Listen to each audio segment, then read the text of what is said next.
Personne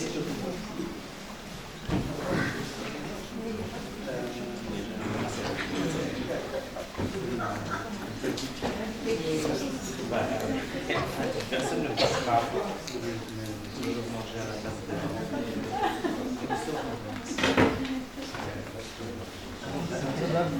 de... Bien. Bonjour à toutes et à tous. Nous reprenons après une pause déjeuner, on va dire, bien gagnée, bon couscous. J'espère que nous aurons suffisamment de force pour tenir jusqu'à la fin de cette quatrième demi-journée, puisque il va y avoir 3 autres conférences et 2 autres sessions de communication. Et heureusement que les sessions de communication vont se tenir en parallèle. Donc un programme bien chargé, et donc pour cet après-midi du deuxième jour du colloque, nous avons l'immense honneur d'accueillir, donc d'écouter M. Hervé Adami. M. Hervé Adami qui est professeur des universités à l'Université de Lorraine. Il est à la fois sociolinguiste et didacticien. Il est aussi concepteur de manuels de français langue étrangère, essentiellement destinés aussi aux allophones. Il a dirigé et publié plusieurs ouvrages dans des collectifs portant sur les problématiques de l'intégration linguistique des migrants, dont un ouvrage qui est devenu aujourd'hui une référence incontournable. Les migrants face aux langues des pays d'accueil. Il a aussi récemment publié en 2020 un ouvrage de référence Enseigner le français aux adultes migrants, chez l'éditeur Hachette français langue étrangère. Et puis, Hervé Adami a aussi largement contribué à développer un champ en didactique des langues et des cultures, celui du FLI, ou FL2I, français langue d'intégration et d'insertion, aux côtés du FLE, du FLS et du FOSIF. Monsieur Hervé Adami, nous vous remercions pour avoir bien voulu accepter d'intervenir à ce colloque. Et sans trop tarder, la parole est à vous. Merci. Je vous remercie. Je remercie Mohamed et Mehdi qui ont organisé ce colloque et qui m'ont permis de parler même à distance. Donc j'aurais bien aimé être avec vous. C'est toujours un peu difficile, mais c'est toujours le cas. Enfin, si voilà, j'ai voulu rejouer au football avec mes copains et c'est mon ministre qui a battu. Donc je me fais un petit peu embêté. C'est un peu handicapant, mais c'est pas grave. Donc voilà, Mehdi a présenté, et Mohamed, mon travail. C'est effectivement ces deux aspects que j'ai toujours associés. Le travail sur l'intégration linguistique des migrants, voire l'intégration tout court, parce que je vais en parler un petit peu, je ne dissocie pas les deux. Et puis la question de la formation linguistique des migrants. Donc je travaille avec des migrants, mais ce qui m'intéresse aussi, c'est au-delà des migrants, c'est ce que dans notre groupe de recherche on appelle le public en insécurité langagière. Ce qui inclut, y compris des francophones natifs, qui soient d'ailleurs d'origine immigrée ou pas, mais en tout cas pour tout le français à la langue première. Donc ces francophones natifs qui parfois ont des difficultés très importantes à l'écrit, notamment, c'est ce qu'on appelle l'illettrisme. Donc en France, la dénomination c'est illettrisme concerne les francophones natifs, encore une fois, quelle que soit la nationalité, quelle que soit l'origine, ceux qui ont le français comme langue première. Et puis les questions de formation linguistique pour des migrants, puisqu'il s'agit de 2 problématiques différentes. Les uns c'est pour l'écrit, essentiellement, les autres c'est l'écrit et l'oral, avec éventuellement pour les migrants des problématiques qui sont liées à une non-scolarisation, une très faible scolarisation, ce qu'on appelle l'analphabétisme. Donc c'est un petit peu tous ces publics-là qui m'intéressent, avec aussi la question centrale pour moi, je vais y revenir dans mon intervention, la question centrale pour moi qui est celle du travail. C'est-à-dire qu'on travaille beaucoup, notre groupe de recherche s'appelle à l'intérieur de l'ATIF, fait partie de l'ATIF qui s'appelle Langage, Travail et Formation, on essaye d'associer tout ça. Alors, pourquoi je parle de ça? Parce que vous allez voir que le lien que je fais avec ce que je vais développer par la suite. Pourquoi je lis tout ça? C'est parce qu'en fait, moi ce qui m'intéresse, c'est d'abord ces situations particulières d'individus concrets dans des situations concrètes. Et donc, moi, je viens aussi de la formation d'adulte. J'avais été dans une autre vie il y a quelques temps, mais j'ai suffisamment été longtemps, dizaines d'années, formateur d'adultes. Donc j'ai été sur le terrain très longtemps, et là j'ai rencontré plein de publics très différents, mais en même temps avec beaucoup de points communs, et c'est là aussi, là, je vais y revenir, qui a commencé sur ce terrain-là, qui a commencé à changer un petit peu ma perception des choses, notamment sur les approches. Donc, je vais continuer, même si je suis enseignant-chercheur depuis longtemps, j'ai continué à être sur le terrain, sur tous les terrains, je vous en parlerai d'ailleurs tout à l'heure, qu'il s'agisse des terrains professionnels, des terrains de la formation linguistique des migrants, et encore une fois, je dissocie la question de l'intégration linguistique, de l'intégration et de la formation, et y compris de la formation professionnelle, parce que tout est lié ici. On doit intervenir en formation, il faut qu'on comprenne aussi quels sont les processus d'intégration. Donc voilà, en gros, mon intervention portait sur, on avait discuté sur les voies socio-engagères de l'intégration.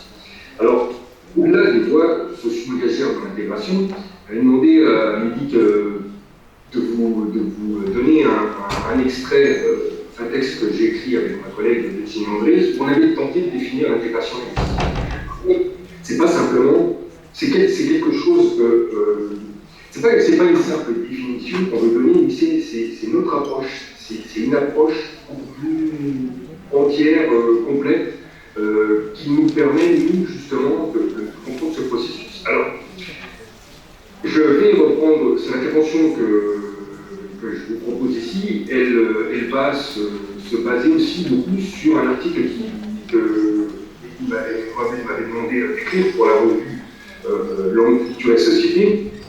Donc en fait, ça va être très lié. Beaucoup de références que je vais faire et qui apparaîtront dans cet article-là, donc qui permet aussi de ne pas donner des PowerPoint ou autres références écrites, puisque je vais reprendre le fil de cet article-là, parce que ça me semblait important d'expliquer la démarche que j'ai et la démarche aussi qu'on a dans notre groupe de recherche, parce qu'on est constamment en train de travailler sur ces terrains-là, je le répète. On y était encore ce matin. Donc c'est quelque chose qui n'est pas une sorte de recherche un petit peu hors sol, mais qui est vraiment très ancré dans ces processus-là. Donc, tous, pour revenir sur mon propre processus, c'est que quand je vous disais qu'il y a des choses qui ont commencé à me poser des questions, c'est que, un petit peu, j'allais dire comme tout le monde, comme dans un courant général, la question se posait essentiellement pour les migrants notamment, puisque je vais centrer mon intervention là-dessus. Pour les migrants, la question est essentiellement vue en termes de langue, culture, alors c'est disait justement le titre de la revue, langue, culture et identité. Le tour autour de ça. Et donc, langue, culture et identité, on peut toujours se poser tout un tas de questions, si on peut même les définir. Là où ça a commencé à me poser quelques questions, d'une part, c'est la définition même de ces termes. Les auteurs américains ont proposé dans les années 1950, donc il y a déjà très longtemps, une forme de recension des différentes du nombre et des différentes façons de définir la culture. Déjà dans les années 1950, ils en avaient trouvé 150 définitions de la culture. Donc on peut imaginer que 60-70 ans plus tard, elles sont dites encore c'est une. Or, au bout du compte, on n'est toujours pas au clair sur ce qu'on entend par culture, encore moins sur ce qu'on entend par identité. Sur la langue, on a un peu progressé quand même, je l'espère, en parlant des variétés, des variations, etc. Mais si on est des autres, on est toujours dans ce grand flou. Or, la plupart des interventions, la conception qu'on a notamment des migrants, mais pas que, est basée sur ces deux, j'allais dire, concepts certainement pas, une notion de moins en moins, j'allais dire presque terme. Parce que ça n'a pratiquement pas, pour moi, de moins en moins de validité. Et je cite dans l'article, mais je vais vous en parler un petit peu, d'autres auteurs qui en arrivent à la même conclusion. Donc j'avais l'impression, encore une fois, à la fois sur les terrains, quand je les voyais toujours aujourd'hui, et puis de plus en plus, d'un point de vue théorique, qu'il fallait que ça repose sur quelque chose d'autre que sur des sables conceptuels qui ne nous disaient pas grand-chose. Alors, sur quoi je je les voyais passer, ces gens, parce que je les ai une fois côtoyés de très près, alors j'en ai vu des formateurs, des dizaines, peut-être des centaines, et puis une fois sorti du terrain, j'ai continué à travailler, donc j'en vois passer beaucoup, ces gens, et quand je dis vois passer, c'est des contacts, c'est des contacts humains. Et donc j'en suis arrivé à la conclusion à la fois pratique et théorique, qu'il ne fallait plus raisonner en termes de culture, encore moins peut-être de différences culturelles d'identité, mais d'essayer de s'appuyer sur un autre concept qui me semble qui est validé, sur lequel notamment sociologistique, mais également qu'on a beaucoup travaillé, c'est celui des pratiques engagées. Et je parle des pratiques engagées qui sont également des pratiques sociales. Et pourquoi ça me paraît important? C'est un petit peu l'idée de remettre ça sur ses pieds. C'est-à-dire que quand on est confronté à ces personnes qui arrivent, c'est des personnes concrètes, encore une fois, des personnes concrètes, des individus concrets dans des situations concrètes. La question, ces questions qui sont parfois un peu, j'allais dire, vaporeuses, d'identité, de culture, quand on voit les parcours de ces personnes, on se dit, c'est peut-être pas forcément le premier problème. Est-ce qu'elles le pensent dans les mêmes termes que nous? Est-ce que nous, en raisonnant avec ces termes-là, on ne surpense pas ou on ne surinterprète pas une série de processus qui sont peut-être à penser autrement? Alors c'est quoi ces processus qui sont à penser autrement? C'est de se dire, moi ce qui m'intéresse, je prends le problème toujours dans le sens où je ne me pose pas la question de savoir d'abord ce que les gens pensent ou ce que les gens disent, mais ce que les gens font. Et dans cette perspective-là, je me dis, qu'est-ce que font les gens, ou que font les gens pour qu'ensuite ils pensent ou qu'ils disent telle ou telle chose. Ce qui fait que je ne m'intéresse pas forcément à ce qu'on appelle les représentations, les discours, mais concrètement à ce qu'ils font. Or, quand on suit un peu ces processus, de savoir ce qu'ils font, et bien c'est là que, alors c'est beaucoup plus terre à terre, c'est pas forcément terre à terre. Ça veut dire que quand on suit ces gens dans leur processus d'intégration, se posent des questions très concrètes. Et ces questions, je vais revenir sur une série de pré-enquêtes qu'on a commencé à faire, que ces questions sont des questions que tout un chacun se pose, y compris les natifs, c'est-à-dire la question de l'école, pour leurs enfants, quand ils ont des enfants, la question du travail, évidemment, la question de la santé. Et donc, toutes ces questions qui se posent concrètement, si je me place, moi, du point de vue qualitatif de la formation, on doit y répondre. On doit y répondre parce que, quand on les interroge, et c'est là-dessus que on a essayé de travailler un petit peu plus près, quand on travaille sur ces questions du processus d'intégration, c'est dit, voilà, on va essayer de comprendre ce processus, mais pour le comprendre, il faut pas observer loin, on essaye de le voir au jour le jour, pratiquement, c'est presque possible quand on suit vraiment les migrants en formation, non seulement au jour le jour, mais aussi la façon dont il est abordé. Donc, on s'est dit, si on veut descendre un petit peu du nuage ou le rébus d'identité et qu'on descend sur le terrain dans les processus, faire les pratiques sociales, ce qui perçoit un certain nombre de choses qui sont finalement beaucoup plus intéressantes à observer. Alors, ce qu'on a voulu savoir, c'était non seulement comment ça se passait concrètement, comment au jour le jour, les gens qui arrivent, ces migrants qui arrivent et qui, pour certains, ne parlent pas un autre français, pour d'autres un petit peu plus, et notamment la plus grosse difficulté qu'on rencontre constamment et que les formateurs rencontrent encore aujourd'hui, c'est constamment des demandes de formateurs sur le terrain qui posent la question des analphabètes. On peut toujours l'imaginer, mais quand on est confronté aux difficultés de ces personnes, vous imaginez, pour certains, c'est le fait d'arriver dans un endroit dont on ne connaît pas la langue, mais pas un mot, et qu'en plus on ne sait ni lire ni écrire dans sa propre langue. C'est donc, je le citais dans l'article, des petites enquêtes qu'on a fait dont je vous parlais, c'est une dame qui disait c'est comme un mur, c'est le mur dont je parlais dans le bouquin, mais elle dit voilà, j'ai l'impression d'être sourde et muette, puisque je ne comprends absolument pas ce qu'on dit, je n'arrive pas à m'exprimer, elle dit absolument terrible, parce que je sais ce que je veux dire, je comprends cette situation, je n'arrive à pas un mot qui sort, ou trois mots qui sortent, et difficilement. Elle dit en plus, comme je ne sais ni lire ni écrire, c'est comme si j'étais aveugle. Alors, j'en rajoute pas dans le catastrophisme, parce qu'elle l'a exprimé. Mais il y a beaucoup d'autres, non seulement qui le pensent, mais qui le vivent. Donc cette question-là, au jour le jour, on se dit, voilà, pour essayer de comprendre un petit peu comment se fait ce processus, il faut aller y voir de près. Et donc, ça fait longtemps, hein, avec mon groupe de recherche, moi, avant mon groupe de recherche, on s'est dit, il faut essayer de concevoir une méthodologie d'enquête qui nous permet d'aller voir au plus près. Et donc, on tâtonne. Alors, dans l'article dont je parle, j'évoque trois prérequêtes. J'appelle ça des prérequêtes parce qu'elles n'ont pas une valeur, on n'a pas pu avoir assez de monde, mais qui nous permettent d'affiner une méthodologie qu'on est en train de doucement de mettre en place. Alors, c'est quoi cette méthodologie? C'est de savoir exactement qu'il s'agit pratiquement d'agir en politique sociale. C'est de dire, ben voilà, ce processus d'intégration qui se fait de toute façon, comment il se fait? Avec qui il se fait? Et donc, une première enquête, on avait établi un questionnaire qu'on a construit et qui, j'ai mis les références dans cet article, qu'on a mis en ligne en accès libre. On a travaillé sur le questionnaire, on a sur notre site, sur le site dont je parlerai aussi, qui s'appelle le portail FL2I, Français langue d'intégration et d'insertion. C'est un site où on met des ressources didactiques en accès libre.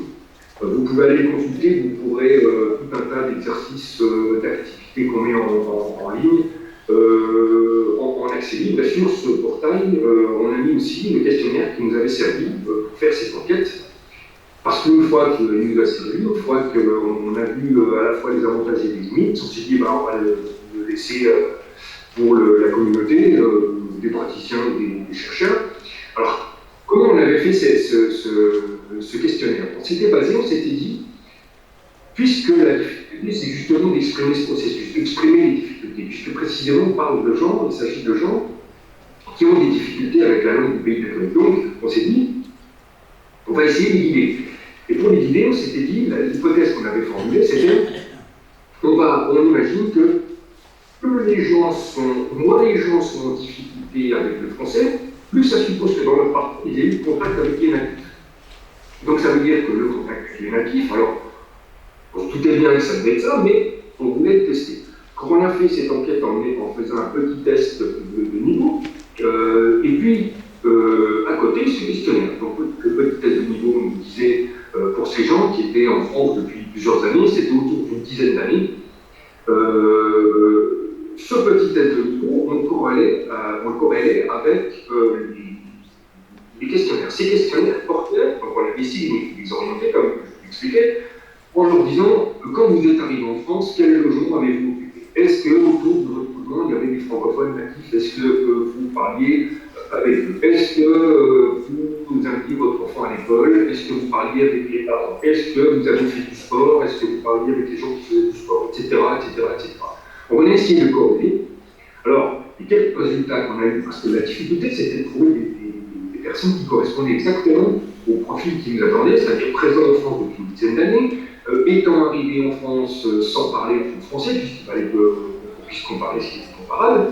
Donc on a eu beaucoup de difficultés, puisqu'on n'a pas pu, il fallait qu'on les prenne les uns après les autres, il fallait qu'ils sachent de répondre, etc. Il y a tout un tas de limites, mais ça n'empêche que ces quelques réponses nous ont permis à la fois d'affiner la méthodologie, mais aussi d'avoir quand même quelques petites réponses. Même, on a eu une douzaine de personnes, même si bien sûr 12 personnes, ça ne fait pas grand-chose, on ne peut pas en déduire quelque chose de plus large. Donc 6 personnes nous ont répondu, alors ça a construit une hypothèse, même si on se disait un petit peu que ce n'était pas une hypothèse non plus extrêmement forte, mais en tout cas c'était quand même une hypothèse à confirmer que plus le niveau était élevé, le niveau en français, j'entends, était élevé, plus effectivement dans leur parcours on s'apercevait qu'ils avaient eu beaucoup de contacts avec les francophones natifs. Donc une part de niveau, encore une fois, au niveau du sport, alors ce qui était intéressant, c'était, et là on s'y attendait un petit peu, encore une fois, c'est pas aux échantillons, ça donne quelques indications, ça confirme ce que les contacts empiriques qu'on a sur le terrain. C'est-à-dire que ça concernait beaucoup plus les hommes que les femmes. Les hommes travaillant, ayant des contacts avec beaucoup de natifs, et dans notre échantillon et de façon générale, les femmes au foyer qui ont peu de contact avec des natifs, avec d'autres, bien sûr, même communautés linguistiques ou dans le quartier, etc. Donc, ça confirmait d'une part que la question du travail était bien centrale et que le contact avec les natifs l'était aussi.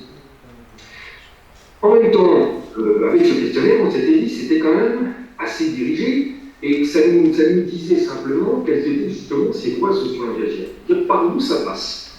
Mais en même temps, on n'avait pas un retour suffisamment qualitatif.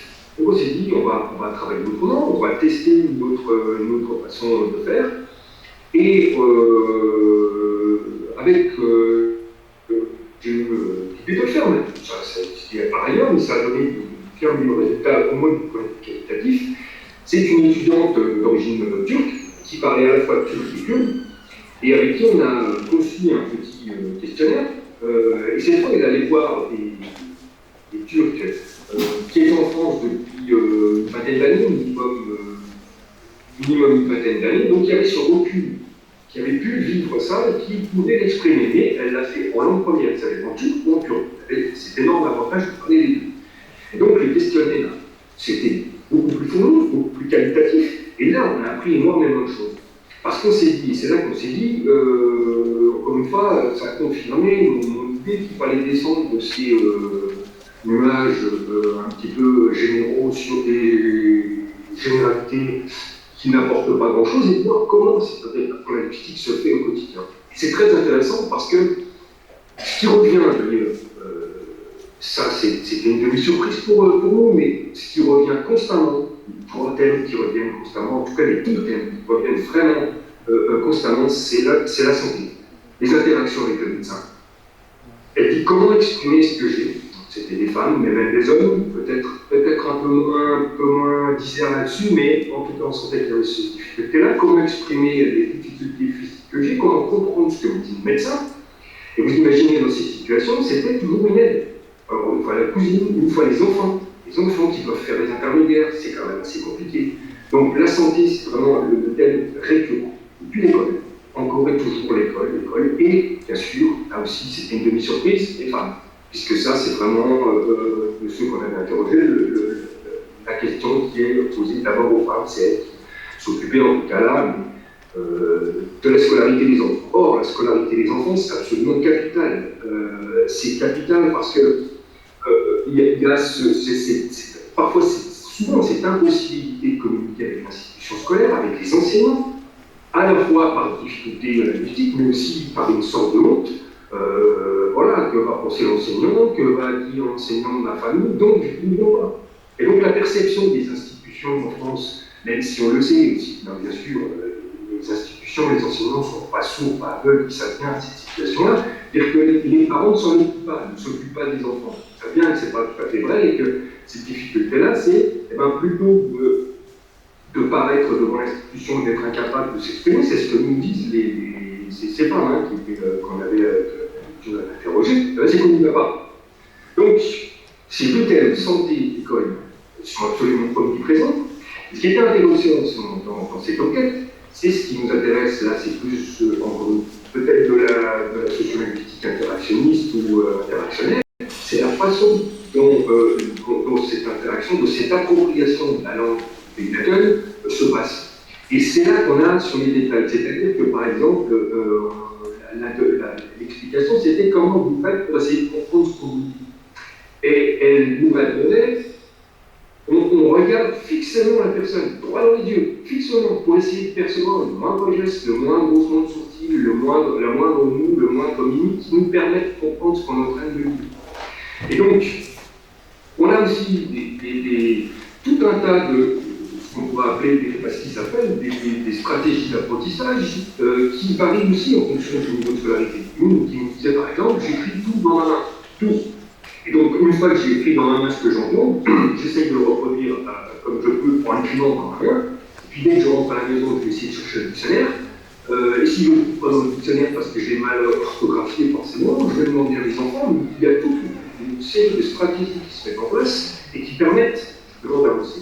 Donc ça nous a paru extrêmement intéressant, parce que là on voit bien que ces questions centrales qui se posent quand on leur pose la question de savoir si leur des problèmes en arrivent en France, c'est jamais ces questions qui vont peut-être mobiliser d'autres personnes, encore une fois, sur l'identité et la culture. Là, elles étaient habituées de parler, elle parlait avec quelqu'un, d'ailleurs c'était une qui avait pratiquement, elle était arrivée très jeune en France, elle avait aussi connu par ses parents cette situation-là, donc elles étaient absolument libres de parler. Et ce qui revenait en permanence, constamment, c'est cette question de la langue. On peut se dire, bah oui, évidemment, mais c'est toujours intéressant de le rappeler parce que c'est d'abord cette question. Alors ensuite, ce qui apparaît aussi, et que d'autres recherches, par ailleurs, au-delà de la question linguistique, de l'intégration linguistique, sur l'intégration en général, ce qui apparaît aussi, c'est que finalement, cette intégration, quoi qu'on en dise, quoi qu'on en pense, au-delà des discours, parce que c'est cette question qui a été abordée, la question de l'intégration se dit, voilà, vous êtes sans doute au courant un petit peu des débats, de toute façon, cette question de l'intégration. Il y a ceux qui veulent l'intégration, non, il faut l'assimilation, il faut que les migrants adoptent tout à fait la langue et les coutumes du pays d'accueil. Bon. Et puis de l'autre côté, ceux qui disent non, il faut une société, alors je dis il faut, hein, c'est pas une société, non, une société multiculturelle où chacun garderait sa langue, sa culture, etc. Bon. Et puis quand on est justement des chercheurs et non pas des gens qui donnent leur avis, parce qu'on peut très bien le donner, mais il y a des moments et des endroits pour ça, quand on regarde ça, on se dit, mais c'est un débat un petit peu hors sol, parce qu'on se dit, on n'a pas été pour ou contre l'intégration, ou l'assimilation, ou l'inclusion, parce que tous les termes-là, en ce moment-là, elle se fait, de toute façon. Donc, quand on est à ce niveau, qu'on regarde ces processus de façon très fine, la question, encore une fois, si elle se fait, il y a un auteur qui était un compagnon de Bourdieu qui s'appelle Abdelmalek Sayad, a écrit sur l'immigration algérienne des choses très très intéressantes. Il y a encore aujourd'hui Smaïl Nacher, qui est aussi d'origine algérienne, qui est de l'université de Strasbourg, qui aussi écrit des choses intéressantes là-dessus, et qui se disent, voilà, observons ce qui se passe réellement. Descendez un petit peu et observons ce qui se passe réellement, et notamment dans le domaine linguistique. Donc après, on voit bien que ce processus-là, il n'est pas comme, parce que parfois aussi on mélange un petit peu tout. Le processus, quand on dit l'intégration linguistique des migrants ou l'intégration des migrants, c'est qu'on va mêler, c'est un terme que j'ai entendu, qu'on entend de moins en moins, mais qui me paraît une absurdité, c'est-à-dire on a les migrants de première génération, de deuxième génération, de troisième génération. Mais non, un migrant, c'est celui qui bouge. Donc le migrant de deuxième génération, celui qui est né en France, il est plus un migrant. Il est né en France, après, la façon dont il se perçoit, etc., c'est autre chose. Il n'est pas plus migrant. Et là, on a le processus qui se constitue, il est intergénérationnel. Et on voit bien que si on observe, si on regarde ce qui se passe du côté des parents, on ne peut pas éliminer ce qui se passe du côté des enfants, parce que l'un et l'autre, j'allais dire, destin lié, ça on le sait quand on est parent, quelle que soit la raison. Mais en tout cas, de ce point de vue-là, c'est clair. Donc, si on veut observer et se mettre de côté un petit peu tout un tas de polémiques, de ventilés, quand on regarde comme chercheur ce qui se passe sur ces terrains-là, à la fois on est surpris et moins surpris si on connaît le terrain, mais en tout cas on apprend beaucoup de choses. Donc pour revenir, pour finir, je ne sais plus combien de temps j'ai, je ne peux pas regarder, pour revenir sur la méthodologie, on avait mis au point aussi un troisième petit questionnaire qui lui porte sur encore une fois sur l'intégration, savoir un petit peu comment ça se passait, mais là on a axé plus spécifiquement sur la question linguistique. Or, la question linguistique se pose, on a retrouvé à peu près les mêmes choses que sur le deuxième questionnaire qui avait fait cette étudiante turque, mais ça nous a permis, par les questions, d'arriver à l'idée que, voilà, une fois qu'on avait fait ces enquêtes et puis qu'on savait un petit peu comment ça se passait, le meilleur moyen, on est arrivé à plusieurs conclusions, et là je suis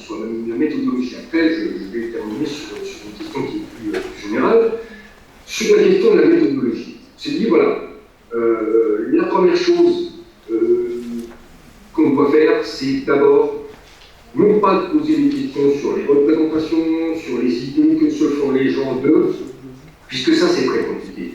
C'est-à-dire qu'il y a j'en ai vu des enquêtes, des thèses qui ont été faites sur, on interroge les gens et on leur pose la question, que pensez-vous d'eux, que pensez-vous de ceci, que pensez-vous de cela. Or, quand on est avec des migrants et même avec des francophones natifs qui sont dans la sécurité, d'une part, c'est la difficulté de s'exprimer, j'allais dire du point de vue utilitaire, de trouver les mots à la langue, d'où notre idée de toute façon faire ces entretiens en langue première. Ça, c'est la première conclusion à laquelle on a. Mais en même temps, ce qui est compliqué quand on interroge, c'est que les gens qui sont interrogés puissent avoir le recul nécessaire. Alors, ça ne veut pas dire qu'ils ne savent pas, mais ça veut dire que le recul, ce qu'ils ont vécu, c'est difficile forcément de l'expliquer, de mettre en mots. Ils savent très bien ce qui s'est passé, ils savent très bien ce qu'ils ont fait, mais à la limite, il leur faudrait un peu de temps, il leur faudrait des outils pour le faire. Nous, c'est notre métier. On fait une profession de lecture, d'écriture, de langage, de concept et d'interprétation. Eux, non. Donc, c'est pas qu'ils sont plus bêtes, mais c'est tout simplement parce que penser son propre parcours, c'est compliqué. Penser son propre parcours et l'exprimer, c'est encore plus compliqué. Donc, on s'est dit, il faut absolument qu'on essaie de comprendre la façon dont ça se passe, mais en les suivant, sans forcer la main, sans forcer la langue, j'allais dire, donc dans leur langue première, qu'ils puissent s'exprimer spontanément, mais en même temps essayer de comprendre ce qui peut se produire, ce qui peut se faire au quotidien, les obstacles qu'ils rencontrent. Et cette enquête qu'on a proposée, alors pour l'instant on en est au stade du projet, on a demandé au financement, vous savez tous comment ça se passe. Une fois si on arrive à avoir le financement, là on va la déployer sur beaucoup plus grosse échelle parce qu'on sait comment on a des partenaires, associatifs et des organismes de formation qui vont nous permettre de rencontrer beaucoup plus de gens. Donc on sait qu'on aura un échantillon cette fois représentatif et qui vont nous permettre, encore une fois, d'aller sur un aspect beaucoup plus qualitatif. Donc ça, c'était la première chose, c'est-à-dire la difficulté d'exprimer et pas de s'en tenir ni au discours ni aux représentations, mais d'aller le plus près possible de ça. Donc ça veut dire que l'autre leçon, c'est d'essayer de suivre ce parcours, et donc de suivre ce parcours en trouvant justement ces voies socio-engagées. Mehdi, il me reste combien de temps? Tu sais, t'as regardé quoi? D'accord. Donc pour finir sur ces questions de méthodologie, on va aboutir pour l'instant, on aura peut-être sans doute l'occasion de l'écrire. Maintenant sur le fond, sur cette question de l'approche, sur le fond, c'est l'idée que, voilà, ce qui est confirmé là, c'est que on ne peut pas comprendre ce processus si justement on ne l'entend pas ou on ne le comprend pas comme un processus. C'est-à-dire que, partir, c'est Abdelmalek Sayad qui le disait, ça avait aussi, quand j'ai fait cette lecture-là, c'était pourtant simple ce qu'il disait, mais lui, il le voyait d'un autre point de vue. Et ce qu'il dit, on parle d'immigration, c'est sûr, mais nous, on parle d'immigration. Mais eux parlent d'immigration.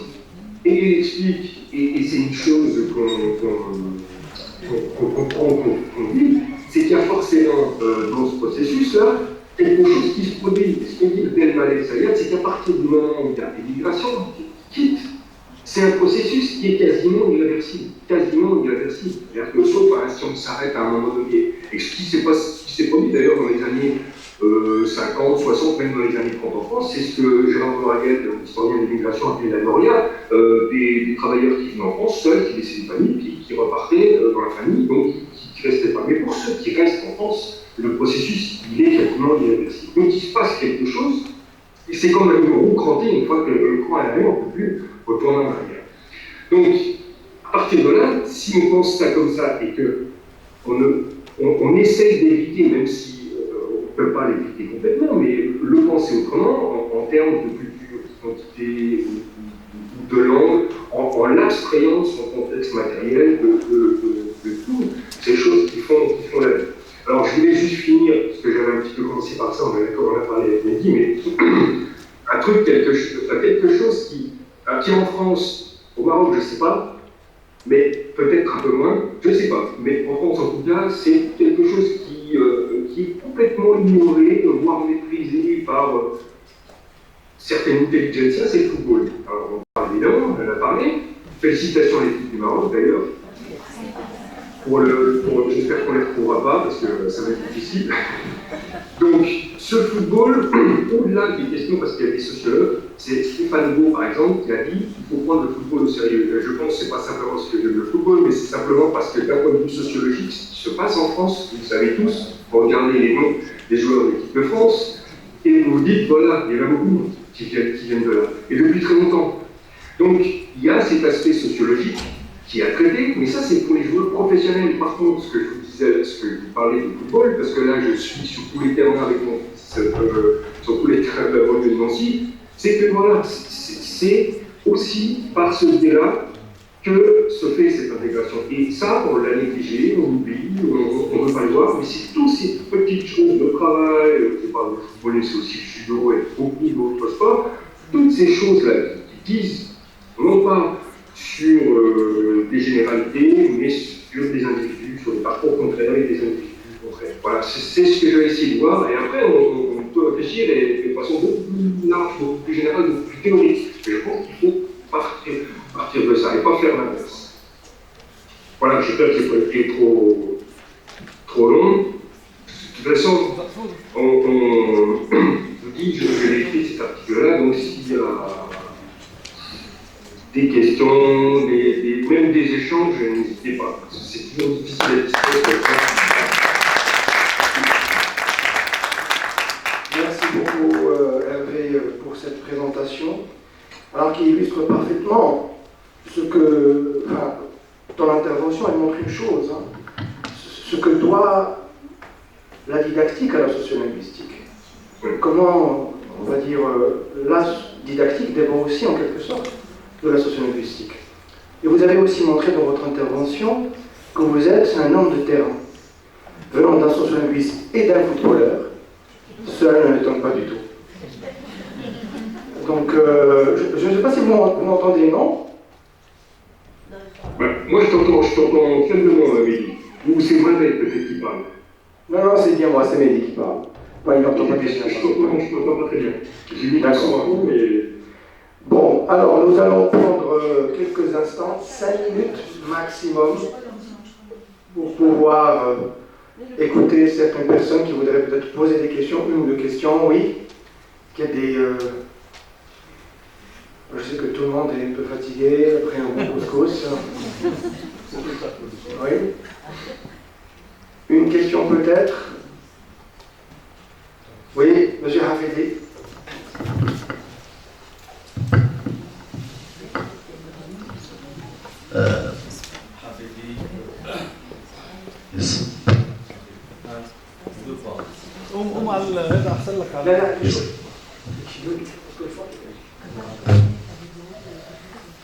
Professeur Hafidi, je suis un intrus, hein, donc moi je suis psychologue de formation, ça n'a rien à voir avec la langue ni le langage.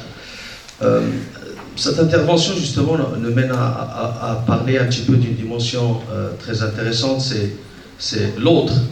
Et le problème d'une situation communicationnelle, ça nous amène à avoir quelqu'un avec qui on va communiquer. S'il est issu d'une autre culture, donc c'est un effort doit se faire mutuel sur l'aspect communicationnel, mais aussi sur l'aspect comprendre la culture justement de l'autre. Parce que quand on parle, il n'y a pas que les mots qu'on sort de notre bouche, il y a aussi le symbolique, il y a le ressenti, il y a les origines, il y a les croyances, etc. Donc vous l'avez tout à l'heure parlé d'une centaine en fait, de définitions de mon culture. Moi je dirais il y a plus de 400 et aucune ne fait consensus. C'est comme le débat qui a été en France sur l'identité. Moi je savais au départ que c'est un débat stérile parce que quelque chose à qui on ne peut pas mettre des repères, c'est quelque chose qui en fait qui n'a pas de limite. Et donc vous avez ce qui m'interpelle un petit peu, c'est la dimension communicationnelle interactionniste en thérapie, notamment en psychologie. Comment un psychologue, par exemple, français, peut faire une thérapie, notamment, par exemple, la TCC, etc., à quelqu'un qui ne maîtrise pas la langue et qui est issu d'une autre culture, sachant qu'il doit y avoir un suivi régulier. Et je viens de parler justement du ressenti. Est-ce qu'il y aura une situation de communication, il y aura une compréhension, parce qu'il y a communication quand il y a une interprétation, une compréhension simultanée et identique du message entre l'émetteur et le récepteur. On parle de communication. Et donc, dans ce sens-là, est-ce qu'il faut justement creuser davantage sur ce genre de situations qui sont très très répandues, notamment dans les pays étrangers?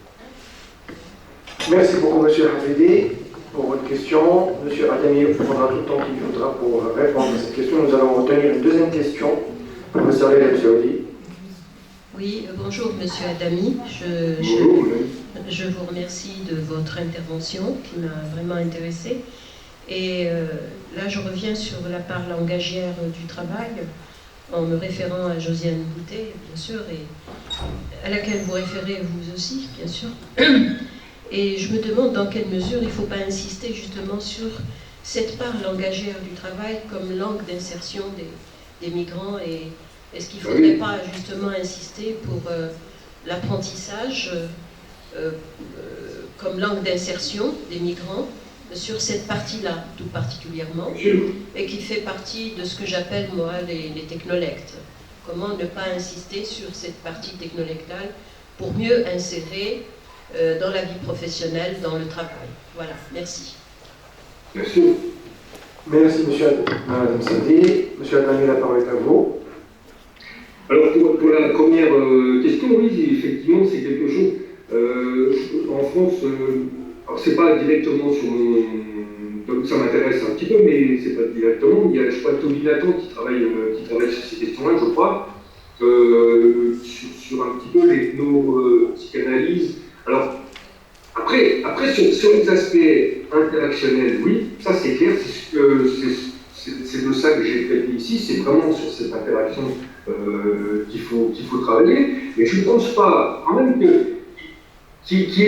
je reprends dans mon article, je n'ai pas pu le dire comme ça, parce que voilà, c'est l'article, c'est l'écrit que je développe un petit peu plus. Je cite justement quelqu'un qui s'appelle Alban Benzac, qui est un anthropologue, et qui aboutit à une conclusion en disant notamment, on a parlé il parle du fossé imaginaire de l'altérité.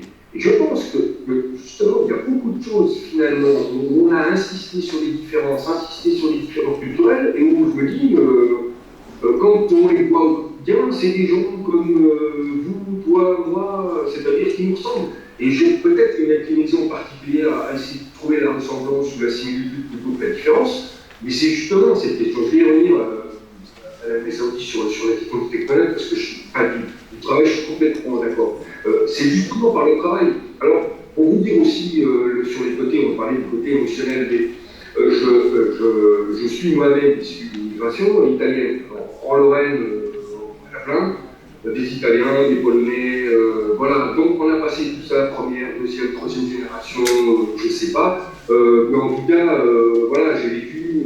Mais ce qui a structuré chez nous en Lorraine, et après sont arrivés les Nord-Africains, Algériens, Marocains, etc.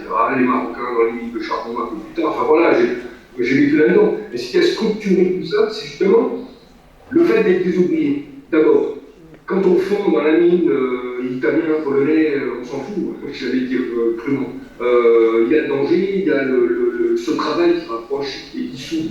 Donc peut-être aussi par mon parcours, plutôt que de voir des différences, je vois des semblables, je vois des gens qui me ressemblent, voilà. Alors après, donc c'est pour ça aussi, vous verrez dans mon article, je critique cette question de la culturalisation, parce que je pense qu'il faut aller sur notre affaire. Après, ce que vous dites sur la part engagée du travail, ça confirme, je suis complètement d'accord, tout à fait. C'est là-dessus qu'on travaille d'ailleurs, énormément. Pour vous donner, je n'ai pas eu le temps de tout définir, même dans l'article, mais pour vous donner un exemple, en ce moment, on est en train de travailler sur une expérience de terrain avec des formateurs de l'AFPA, c'est la formation pour adultes en France, c'est une grosse institution, et c'est des formateurs du bâtiment, métier travaux publics, bâtiment, parce qu'en France, c'est un métier en tension, ils n'arrivent pas à recruter, donc ceux qui personnes qui arrivent et qui prennent le travail sont des migrants. Donc à la fin en question, il faut les former à monter un mur, à monter des isolations, un échafaudage en très peu de temps pour qu'ils soient employables très rapidement. Or, le problème de la langue se pose, c'est un mur. Donc nous nous ont demandé de produire des outils. Alors ces outils justement, ils sont, alors vous verrez, les Saoudis sur le portail dont je parlais, on les a mis en ligne. C'est des webinaires, on essaye de faire même avec de la réalité augmentée.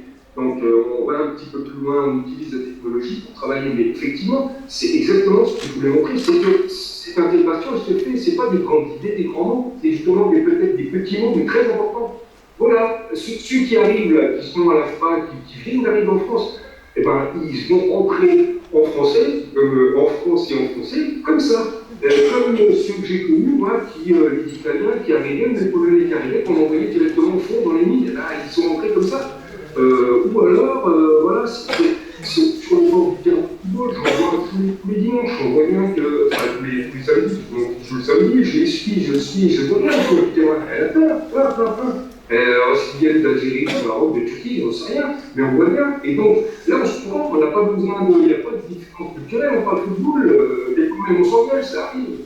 Voilà, ça reste comme ça, et quand on parle football, on se comprend très bien. Et si on en parle autre chose, la question de langue ne se pose pas, peu importe, mais beaucoup de personnes sont aussi intégrer l'investissement comme ça. D'autres, c'est le travail, d'autres, c'est par exemple des choses très simples à la sortie de l'école. Des mères, parce que c'est plutôt des mères qui vont pour les migrants, bon, c'est comme ça va aussi changer, c'est ça aussi l'intégration, ça va changer, mais en tout cas, ce contact qu'il y a avec d'autres parents, là aussi, c'est du concret ça, j'y vais pas. Et pourquoi j'y vais pas? Ils sont un peu comme ça, vous voyez, ces idées, non, ils ne sont pas comme ça, c'est juste parce qu'ils ne s'accrochent pas, parce qu'ils ne peuvent pas parler, donc ils restent un peu en retrait. Et donc, si c'est comme ça, une association de parents d'élèves, ça peut jouer voilà, par tous les interstices. Et c'est ça qu'il faut qu'on sache, qu'on comprenne, qu'on descende de nos généralités, qu'on aille sur ces terrains-là. Et bien sûr, la question du travail, c'est ce que je dis dans mon article, pour moi, elle est centrale. Parce que c'est tous les dispositifs qui sont mis en place, c'est par là que se fait une grande partie. Par exemple, on a travaillé aussi sur les métiers de la propreté. 80% du personnel qui sont d'origine étrangère en France. Bon, voilà, on a aussi travaillé sur ces questions-là, parce que oui, ça se fait comme ça. Et c'est pas, si vous voulez, c'est l'idée que, c'est pas que c'est méprisé, mais c'est un petit peu, oui, mais franchement, commencer à parler de monter un mur, de nettoyer une pièce, c'est pas, si, c'est comme ça. C'est aussi ça. Et puis ça commence par là, puis ça s'élargit, et puis ça grandit, mais il n'y a pas de voie royale, c'est pour ça que on a essayé de faire une définition. Il n'y a pas de voie royale, impériale, à l'intégration. C'est tout ça qu'il faut qu'on comprenne, qu'on sache comment ça se passe. Et puis après, pour le versant, formation linguistique. Merci beaucoup, monsieur Adami, pour cette